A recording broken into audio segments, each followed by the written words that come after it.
আমি এখন রয়েছি মালদ্বীপে, কলকাতা থেকে মাত্র 70 কিলোমিটার দূরে।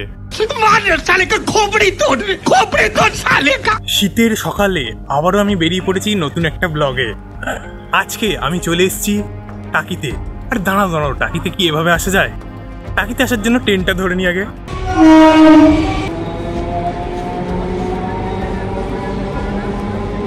আমি শানু, তোমরা দেখছো দুরন্ত শানু।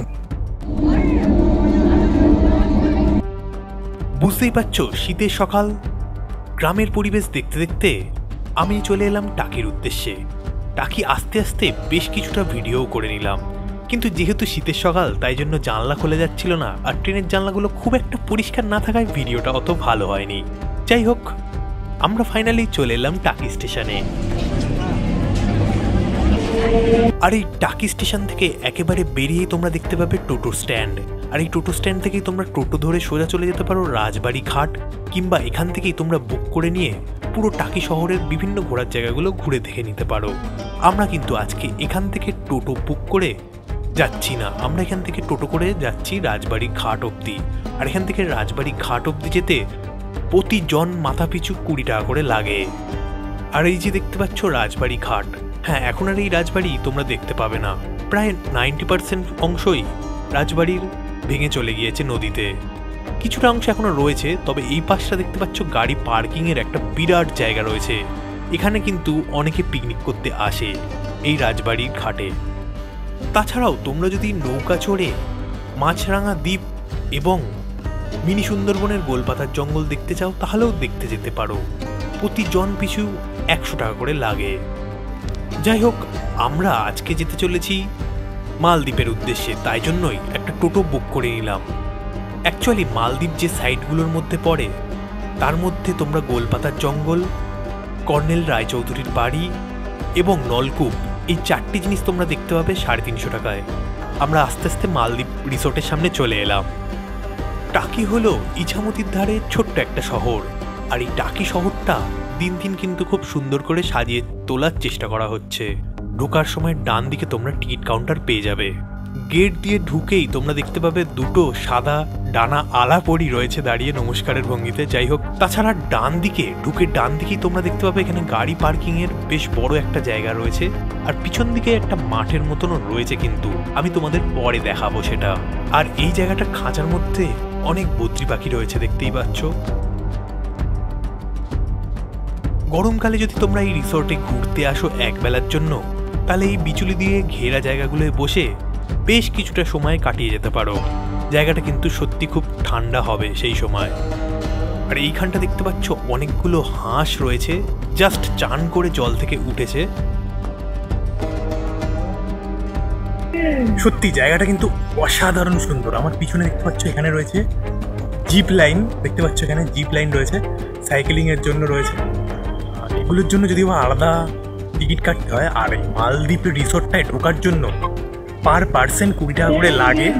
এই জায়গাটা কিন্তু বেশ সুন্দর। আগের বছর আমি এই জায়গাটা ঘুরে যেতে পারিনি, কিন্তু এবছর ওই জন্য তোমাদের ঘুরে দেখাচ্ছি। এই জায়গাটাই তোমরা শুধু এই জায়গাটাতেই আসতে পারো, এতটাই সুন্দর, বিশ্বাস করো। আর রাত্রিবেলা কিন্তু এই জায়গাগুলো আলো দিয়ে সাজানো থাকে।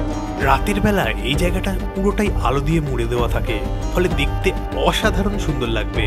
তোমরা বুঝতেই পারবে না দিন আর রাতের পার্থক্যটা কতটা বিশাল। অ্যাকচুয়ালি এটা চারিদিকে একটা দ্বীপের মতো ঘিরে মাঝখানে একটা কৃত্রিম জলাশয় তৈরি করা হয়েছে। এই ব্রিজটা দিয়ে আমরা হেঁটে হেঁটে এগিয়ে যাচ্ছি। তবে এগিয়ে যাওয়ার আগে তোমাদের জানিয়ে নেওয়া ভালো যে তোমরা কলকাতা থেকে কিভাবে আসবে। এখানে উইকেন্ডে এসে টাকি কিন্তু ঘুরেই যেতে পারো। কলকাতা থেকে মাত্র 70 কিলোমিটার। যদি শিয়ালদা স্টেশন থেকে ট্রেন ধরো হাসনাবাদ লোকাল, তাহলে হাসনাবাদের আগের স্টপেজ হলো টাকি। টাকিতে নেমে পড়বে, সেখান থেকে যেরম দেখালাম সেইভাবে চলে আসবে। আর এই যে ঘরগুলো দেখতে পাচ্ছ আমার সামনে, এই ঘরগুলো কিন্তু যারা বুক করে আসবে বা রিজার্ভ করে আসবে তাদের জন্যই কেবল, দেখতে পাচ্ছ। তো চলো সেলফি জোনে গিয়ে ফটো ক্লিক করা যাক।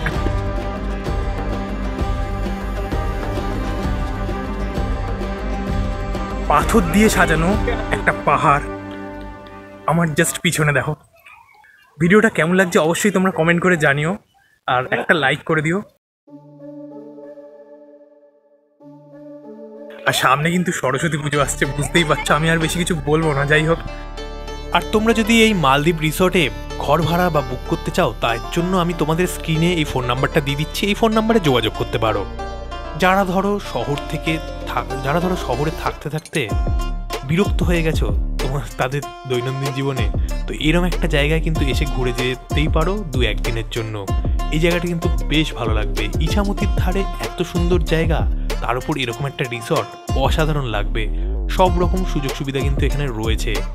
আমার মতে এই জায়গাটা কিন্তু অনেকটা মৌসুমী আইল্যান্ডের মতো ফিল দেবে তোমাদের। আর এই যে দেখতে পাচ্ছ, এই রিসর্টের মধ্যে কিন্তু যদি তোমরা ঘুরতে আসো, তো তোমাদের এখানে টয়লেটেরও ব্যবস্থা রয়েছে, ফলে কোনো চাপ নেই এখানে।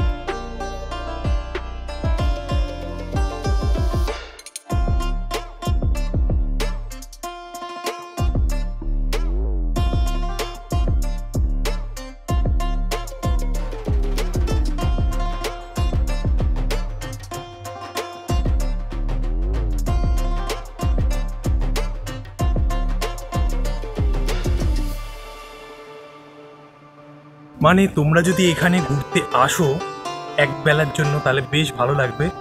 20 টাকায় এরকম পার্ক কিন্তু খুব কম রয়েছে। আমাদের কলকাতা ইকো পার্কের মতনই সুন্দর, ছোট হলেও সাজানো গোছানো, বেশ ভালো লাগবে। সময় কিন্তু এখানে কেটে যাবে।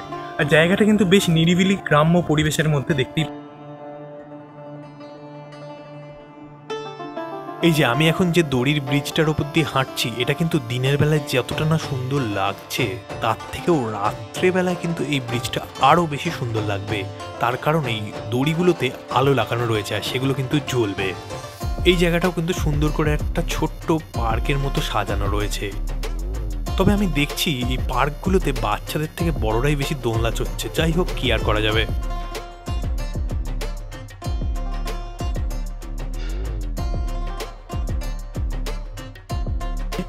বুঝতেই পারবে না যে এখানটা কেন ভালো লাগবে না।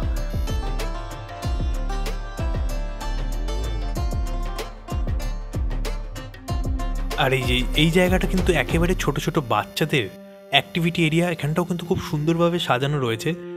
ফলে এখানে ছোট থেকে বড় যে কোনো বয়সী মানুষ এসে কিন্তু সময় কাটাতেই পারবে।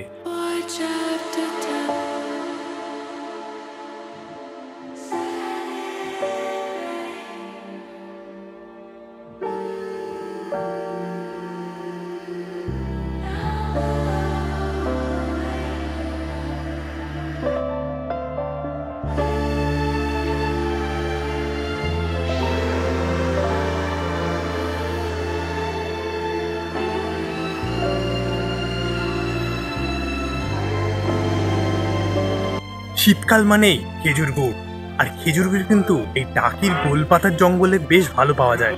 এছাড়াও এখানে অনেক জায়গা আছে যেখানে খেজুরের গুড় পাওয়া যায়, কিন্তু আমার বাবার মতে এই জায়গাটাই বেস্ট, তাই জন্য বারবার এখানেই আসে খেজুর গুড় কেনার জন্য।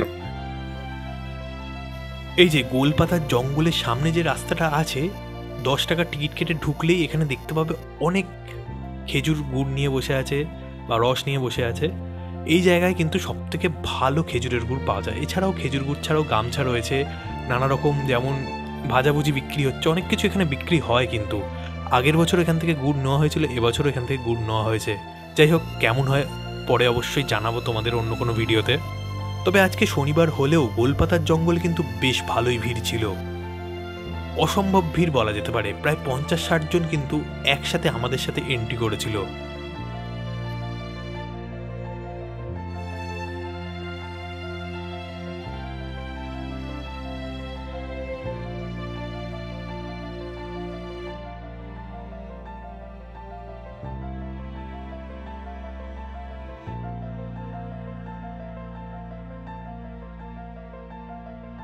টাকি ঘোরার পাশাপাশি তোমরা কিন্তু দুপুরবেলার খাওয়া দাওয়াটাও সেরে নিতে পারো এই মিউনিসিপ্যালিটির এই খাওয়ার জায়গাতে কিন্তু 70 টাকায় ভেজ থালি পাওয়া যায়। এছাড়াও মাছ মাংস সবই পাওয়া যায়, কিন্তু আমার ভেজ থালিটাই বেশি ভালো লাগে বাইরে বেরোলে। যাই হোক, এখানে কিন্তু ভাত ডাল বেশ ভালোই। যদি তোমাদের গ্রামের পরিবেশ খুব ভালো লাগে, তাহলে অবশ্যই বলবো কলকাতার কাছে টাকি কিন্তু তোমাদের বেশ ভালো লাগবে। আর এখন কিন্তু টাকিতে থাকার জায়গার কোনো অভাব নেই, প্রচুর থাকার জায়গা রয়েছে, তার সঙ্গে গাড়িরও ব্যবস্থা রয়েছে ভালো। যাই হোক, তোমাদের আমি টাকিতে থাকার বেশ কিছু জায়গা দেখিয়ে দিচ্ছি। তার মধ্যে অন্যতম হলো রূপসী বাংলা, টাকি সিটি গেস্ট হাউস। এগুলো কিন্তু এখানের ফেমাস। আমি ডেসক্রিপশন বক্সে বেশ কিছু গেস্ট হাউসের নাম্বার দিয়ে দেবো। আজকের ভিডিওটা এই পর্যন্তই। ভিডিওটায় অবশ্যই কিন্তু একটা লাইক করো, আর যারা নতুন আছো সাবস্ক্রাইব করো। টাটা।